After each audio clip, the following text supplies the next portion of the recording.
চাওক ইতিমধ্যে ষষ্ঠ পৰ্যায়ৰ হৈ গ'ল, সপ্তম পৰ্যায় 1 জুন তাৰিখে হ'ব, অৰ্থাৎ শেষ পৰ্যায়।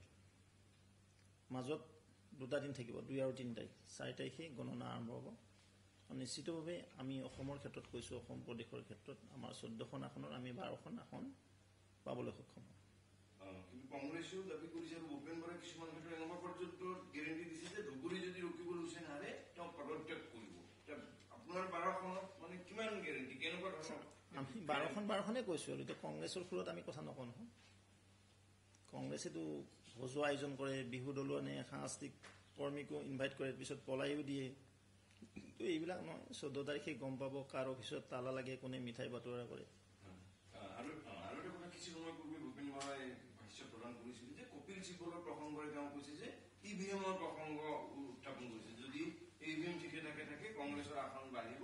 এতিয়া আমাৰো সন্দেহ আছে, কৰ্ণাটক, তেলেংগানা, হিমাচলত কংগ্ৰেছে ইভিএমত কিবা খেলি মেলি কৰি জিতি গ'ল নেকি তেতিয়াহ'লে?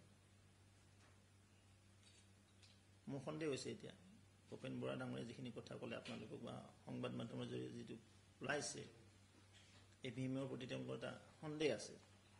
মোৰো সন্দেহ আৱৰ্তত আছোঁ, কৰ্ণাটকত নিশ্চয় কিবা কৰিছিল, নহ'লে আমাৰ 50টা 40টা পদত আমাৰ কেণ্ডিডেটবিলাক হাৰি যায়। কিন্তু বিজেপিৰ অভ্যন্তৰীণ কণ্ডলৰ কথাও ক'বলৈ চেষ্টা কৰিছে। আমাৰতো কোনো আভ্যন্তৰীণ কণ্ডল নাই, কাৰণ আমাৰ এতিয়া প্ৰায় 50 লাখৰ ওচৰা-ওচৰি কাৰ্যকৰ্তা বন্ধু বাইদেউৰে এক বৃহৎ শক্তি বাহিনী। কংগ্ৰেছে আজি 26ৰ প্ৰিপাৰেশ্যন আৰম্ভ কৰিম বুলি কৈছে, লোকসভাৰ কৰিব পাৰিব।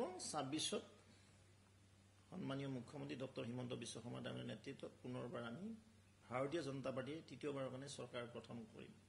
ইয়াত কোনো হৈ গ'ল, আমাৰ অলৰেডি চব ৰেডি। আমি যদি অহা লোকসভাৰ পিছতো পাতি দিয়ে তেতিয়াও আমি 100 চিট দখল কৰিবলৈ সক্ষম হ'ম। মই আজি ক'লোঁ, আৰু কংগ্ৰেছক বিচাৰি নাপাব অহা বিধানসভা নিৰ্বাচনত, জনতাৰ মাজতে হওক, বিধানসভাতে হওক। যিহেতু বিজেপি আগৰ পৰা কৈয়ে আছিলে, তথাপিও অমিত শ্বাহে আকৌ শেহতীয়াকে কৈছে যে যিটো এক দেশ এক নিৰ্বাচনৰ যিটো কথা তৃতীয়বাৰৰ কাৰণে আহিলে সেইটো ইমপ্লিমেণ্ট কৰিব বুলি কৈছে। ভাল কথা, যাক লৈ বিৰোধীয়ে কিছুমান আপত্তি দেখুৱাইছে। না আমি এটা ৱেলকাম জনাম।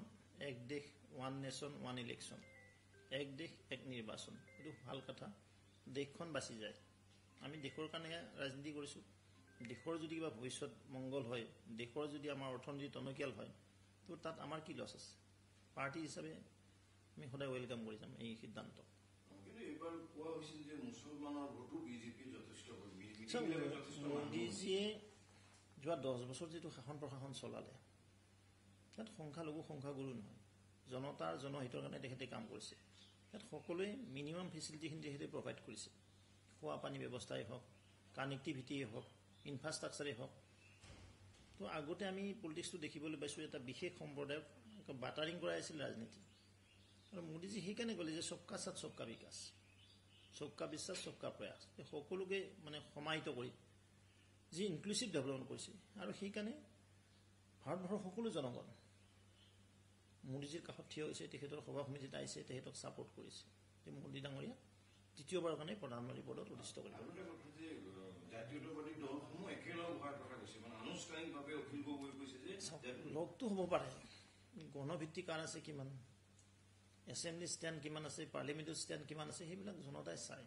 আজিকালি আৰু যিয়ে চৰকাৰ কৰিব পাৰিব, যাৰ হাতত যোজনা আছে, পৰিকল্পনা আছে, তো তেওঁলোককহে ভোট দিয়ে। দলটো বহুত হ'ল, আমাৰ অসমত 22টামান দল লগ লাগিছে লোকসভাৰ আগত। এতিয়াবা কিমানটা আছে তেওঁলোকে জানিব, আমি নাজানো অৱশ্যে। কাৰণ ইয়াত ছিংগলমেন পাৰ্টিও আছে কেইটামান, ৰাজ্যিক সমিতিৰ বিষয়ববীয়াই নাই, তেনেকুৱা একোটা দল ইয়াত হৈ আছে। বিজেপিৰ এটা কথা চলি আছে যে 4 জুনৰ পিছত বিস্ফোৰণ ঘটাবলৈ বহু নেতা বহুজন সাজু হৈ আছে। বিজেপি এটা আদৰ্শগত দল, আমাৰ নিয়মানুবৰ্তিতা আছে দলত। আমি এটা ডিচিপ্লিন পাৰ্টি, সকলোৱে ডিচিপ্লিন মেইনটেইন কৰি কাম কাজ কৰি যাব, যিদৰে আমি কৰি গৈছোঁ ভৱিষ্যতেও কৰি যাম।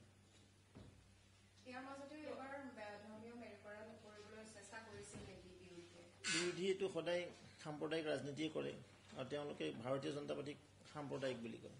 কিন্তু ভাৰতবৰ্ষত সাম্প্ৰদায়িক ৰাজনীতি কৰিছিলে কংগ্ৰেছ দলে, মই আজি কৈছোঁ আৰু সদায় কৈ যাম। কংগ্ৰেছ মষ্ট কমিউনেল পাৰ্টি, তেওঁলোকে বিশেষ সম্প্ৰদায়ক বাটাৰিং কৰাই ফ্লাটাৰিং কৰাই হ'ল তেওঁলোকৰ পলিটিক্স। শপত বাক্য হেৰি কৰিছে বাগুৰিত গৈ বা নগাঁৱতে হওক যিটো আত্মলেও কেতিয়াবা পৰা নাই তেওঁলোকৰ বিশ্বাসে নাই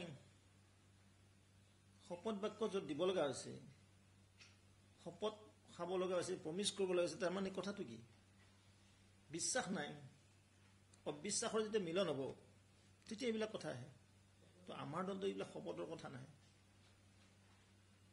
তো সেইবিলাক দলৰ জনতাই ক'ত বিশ্বাসত ল'ব যে তেওঁলোকৰ মাজতে বিশ্বাস নাই শপত খুৱাব লগা হৈছে সংখ্যালঘু অঞ্চলত গৈ পেলাই অখিল গগৈয়ে শপত খোৱাটো কিমান আচলতে গ্ৰহণযোগ্য বুলি ভাবে কথাটো অখিল গগৈ ডাঙৰীয়া অহাবাৰ শিৱসাগৰ সমষ্টিত হাৰিব তেওঁ এতিয়া ক'ত কি কৰি আছে কি বকি আছে তেওঁ নিজে নাজানে আৰু মই তেওঁৰ কথাত বেছি গুৰুত্ব নিদিওঁ মানুহে তেওঁৰ কথা ৰিয়েকশ্যন দিলে হাঁহে খুব চৰ্চা আছিলে যোৰহাট চিটটো বুলি কৈছে হয় ভাল কথা কৈছে যোৰহাট সংসদীয় সমষ্টিত তপন গগৈ ডাঙৰীয়া 1 লাখতকৈ অধিক ভোটত নিৰ্বাচিত হ'ব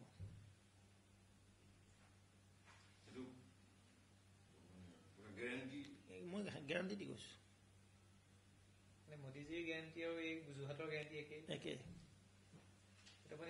আৰু মোদীজীৰ গেৰাণ্টি যোৰহাটবাসীক পাইছে ঢুকি পাইছে আৰু সেইকাৰণে আমাৰ আস্থা আছে বিশ্বাস আছে সন্মানৰ যোৰহাট সংসদীয় সমষ্টিৰ ভোটাৰ জনগণে ভাৰতীয় জনতা পাৰ্টীৰ সপক্ষে আৰু মুখ্যমন্ত্ৰী ডাঙৰীয়াই যিদৰে যোৰহাট সমষ্টিক আগবঢ়াই নিয়াৰ প্ৰয়াস চলাইছে সমগ্ৰ যোৰহাট লোকসভা সমষ্টিত নিশ্চিতভাৱে আমাৰ বিজয় নিশ্চিত দুয়োটা গেৰাণ্টি ++++ কৰিমগঞ্জ যিহেতু আপোনালোকৰ আছিলে কিন্তু এইবাৰ কি হ'ব থাকিব আপুনি চাব কৰিমগঞ্জ আমাৰ দখলত আহিব পুনৰবাৰ আমি তাত বিজয় পাম আমাৰ কৃপানাথ মাল্লা ডাঙৰীয়া নিৰ্বাচিত হৈ আহিব বহুতে ক'ব বিচাৰে যে বা বিৰোধীও কৈ আছে যে ডিব্ৰুগড় সমষ্টিটোত প্ৰাক্তন মুখ্যমন্ত্ৰী বা সংখ্যাকত পৰিব পাৰে ডিব্ৰুগড় মই এইটো দেখা নাই শুনাও নাই ক'তো আজি প্ৰথম শুনা পালোঁ শোলঠেকতে পৰিব নে বিজয় নিচানে উৰাব 4টা হ'লেই ৱেইট কৰক ফটকা কোনে ফুটাব মিঠাই বাতৰা কোনে কৰিব আৰু কাৰ অফিচত তালা লাগিব 4 তাৰিখে গম পাব আপোনালোকে নগাঁৱতো ফাইট হ'ব ফাকে ফাকে ওলাই যাব পাৰে